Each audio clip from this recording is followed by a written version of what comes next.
मुझे ख्याल आया, मैं सोच रहा था कि मुझे ख्याल आया कि अगर आज बीबी जिंदा होती तो वो क्या देखती। तो मैं आज की प्रेस कॉन्फ्रेंस शहीद मोहतरमा बेनज़ीर भुट्टो के नाम कर रहा हूँ। काश बीबी जिंदा होती तो वो देखती कि उसके साहबजादे बिलावल ने अपनी वालदा के कातिलों के साथ कैसे पार्टनरशिप कर ली।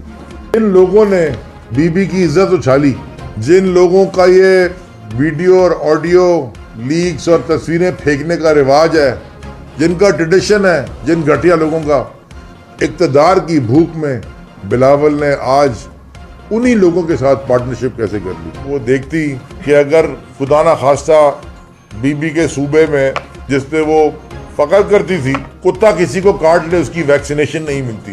कोरोना वायरस जब आया तो सिंध हुकूमत उसका फंड भी खा गई और एक टीका नहीं लगाया खरीद के 1.25 करोड़ बच्चा स्कूलों से बाहर है।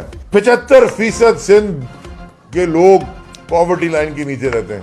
तो वो देखती कि उसका बेटा और उसका मियाँ फ्लड्स के ऊपर सैलाब जदगान के आए हुए पैसों पे कैसे याशी कर रहे हैं। वो देखती कि उसका मियाँ और उसका बेटा एस्टैब्लिशमेंट की गोद में कैसे जाके बैठे हैं। काश बीबी जिंदा होती। वो देखती सिंध हाउस में एमएलएज की और पार्लियामेंटेरियंस की बकड़ा पीरी किसने लगाई। काश बीबी जिंदा होती। देखती लाहौर जाके अभी फिर खरीदो फरोख्त करने की पॉलिटिक्स मंडी कैसे लगी। वो देखती उसके एमपीएस, उसके मिनिस्टर्स शहर कराची में ड्रग पेडलिंग कैसे कर रहे हैं। काश बीबी जिंदा होती तो वो देखती कि चार्टर ऑफ डेमोक्रेसी की धज्जियां कैसे उड़ाई जा रही हैं। काश बीबी जिंदा होती। वो देखती कि सियासी मुकदमात कैसे बन रहे हैं। काश बीबी जिंदा होती तो आजम स्वाति के ऊपर आवाज जरूर उठाती। काश बीबी जिंदा होती तो उमेर अबाब को इंसाफ मिल जाता। काश बीबी जिंदा होती तो नाजिम जोगियों को इंसाफ मिल जाता।